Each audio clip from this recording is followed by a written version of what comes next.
So I just got back from the gym and I have been craving pizza for a while. So naturally, of course, I'm not gonna go to like a Pizza Hut or somewhere like that and get a pizza. And I'm also not gonna buy the frozen pizza. What I'm going to do is I'm going to make my own. I'm going to show you just how easy and quickly this can be done. So what I'm going to make is chicken pesto pizza because I have some pesto in my refrigerator that I need to cook or use. So I'm going to do that. What I did was I took a chicken breast and I cut it. I skinned it down just because it was a pretty thick chicken breast. And the only thing that I'm doing is I'm just going to cut it and put it into like little bitty cubes so that way I can put it on top of my pizza and make it thin. By me thinning it out, it's going to cook really, really quick. Remember I said I always use a meat thermometer because you want to get your chicken at 165 degrees internal temperature. So all I'm doing is I'm just going to dice it up into little bitty cubes. So this will probably cook in about 4 minutes, maybe 3, not even that long. So I'm gonna finish cubing this up, and I'm actually timing myself on how long it takes, and then I will be back. Okay, so I finished dicing it up, and as you can see, it's kind of like in little chunks. So what I'm gonna do, this has been warming up for a couple of minutes, and all I did was spray it. I don't use oil. You really don't need to cook a bunch of oil. So I am going to put this in there. I'm going to set my timer about 4 minutes. Like I said, it's not going to take long. Actually, I'm going to turn it to 2 minutes. And in 2 minutes, I'm going to turn it over. So hold on. Let's cancel. Put it on 2 minutes. 2 minutes, I'm going to turn it over, and then I'm going to get my meat thermometer and I'm going to check it to make sure it gets to an internal temperature of 165. While I'm doing that, I'm getting ready to start coring my tomatoes, getting all that diced up. I want a little bit of red onions with it, and I'll start toasting my flatbread. Let me show you. So I use the Naan bread. You can get it like garlic or whatever else, but this is what I'm using it. Actually, because this is going to be the side that I finish it off on, I'm going to put it on this side first so it can start getting warm. I have one of these little convection ovens. I'm going to put it on and just let it get a little warm. I don't want to really toast it or cook it. So right now I'm just getting it warm and letting it just kind of get a little softer. Check on my chicken. Okay, so it's been 2 minutes. Now, the only thing I'm going to do is just flip it over. A lot of times, like you'll see where people just kind of season it with a little bit of salt and pepper. I don't ever use salt. A lot of food and meat things are already packed with preservatives and they already have a bunch of salt and stuff in it. So I typically don't. Once I finish, if I decide that I want to, then I'll add it. Alright, so I'm going to take my meat thermometer and I have it set for an internal temperature of 65. Which is what you need to make sure you cook your chicken. It's already at 165. See, I just put it in there. So literally, this chicken is cooked, and it only took 3 minutes. Now what I'm gonna do is I'm gonna stick it in another piece, just to kind of, same thing. Typically, I always stick it in a couple of pieces, just to make sure, yeah, this chicken is cooked. So this only took about 4 minutes. And then I'm gonna turn it completely off and just let it rest.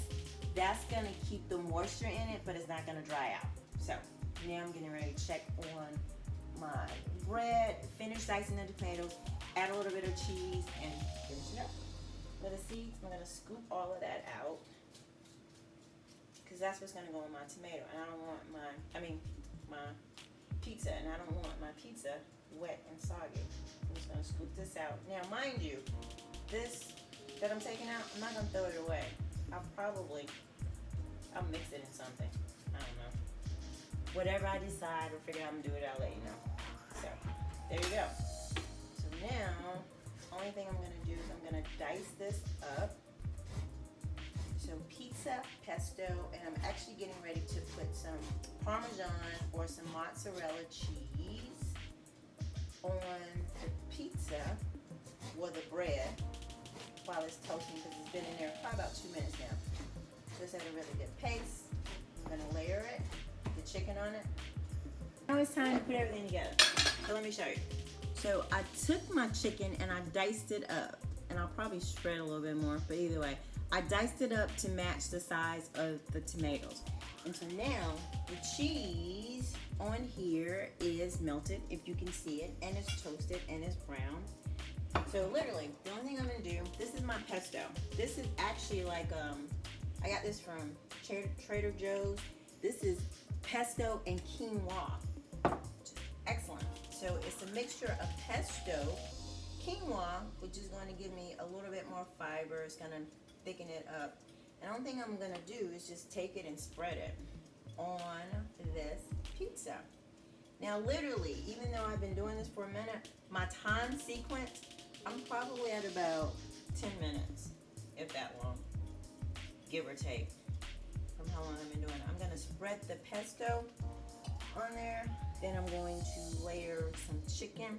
This was one chicken breast, and this can easily, I can probably get 3 pizzas out of here. So I'm gonna layer it with the chicken, depending on how thick you want it. You can easily make this a vegetarian. Just don't put the chicken on it. You can add like some edamame, or you can do jackfruit. But I'm gonna put the tomatoes, I'm gonna layer it, and then once I start this, I'm gonna put just a little bit more of the Parmesan, and then just a little bit more of the mozzarella.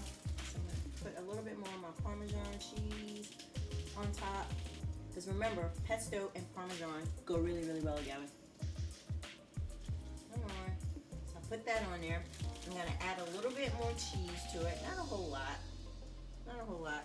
And then the cheese that I'm using, like I said, it's reduced fat, but you can easily do it without, just because there's so much flavor in the Parmesan that you really don't even need all of it. So I'm gonna finish layering all of this, and then once I finish, I'm gonna turn it back on for about, it's on high, maybe a minute, and then that's it. Okay, everything is in there, so let's do a recap. All I did was do the tomato, dice it up, take the chicken, cut it in half to make it really, really thin. It took that exactly 4 minutes to cook. While I was doing that, I was toasting the bottom side of the naan bread, and then you can baste it with a little bit of butter or ghee if you want just a little bit more extra flavor. While that was doing, when I finished that, I went on ahead and cut up the tomato. Once I finished cutting up the tomato, the chicken was pretty much ready. Then I flipped this over, added the Parmesan cheese for the first sauce, 30 seconds to put that on there, add a little bit of mozzarella cheese, once again, a couple of seconds just to brown it, and then I started putting a little bit of the pesto on there, and then I put the chicken and the tomatoes, a little bit of the Parmesan cheese, a little bit more of the mozzarella, and I'm toasting it for the final. This entire thing, looking at my time, took me about 10-15 minutes. This, looking at the size of these pizzas, this is easily, because I like to nibble, this is easily 3 servings for me. Easy. So, make your own pizza. It does not require, oh, and look, I still got chicken left, so I can easily make another one. I'll just buy another pack of the naan bread, the little small ones, and then make my own, or I'll do like some little minis. But you can easily make your own pizza. This is totally healthy, no extra preservatives, none of that other stuff. So, next time you're craving for pizza, you see how easy it is, make your own. Okay, but in the finishes, I'm gonna show you the final part. Do it this way so it doesn't slip off. See? You have the pesto, the basil, the tomato, a little bit of the cheese on the light naan bread. Like I said, this is easy going to be 2 servings for me. I don't know if you heard that crunch, but I am going to cut it in half. I don't know what the macros are, but it's probably not going to be that bad. Cut it in half, and there is my pesto pizza. All right, let me see. That is right on the money. It is. It's light. It has a lot of flavor to it with the pesto, but it's not overbearing. I don't know who's calling me. Okay, so I'm gonna finish checking the other one out. I'll let it brown a little bit more, but easy peasy. Make your own pizza. Pesto, chicken, basil, pesto pizza. Make it a vegetarian by not putting chicken on it. There you go.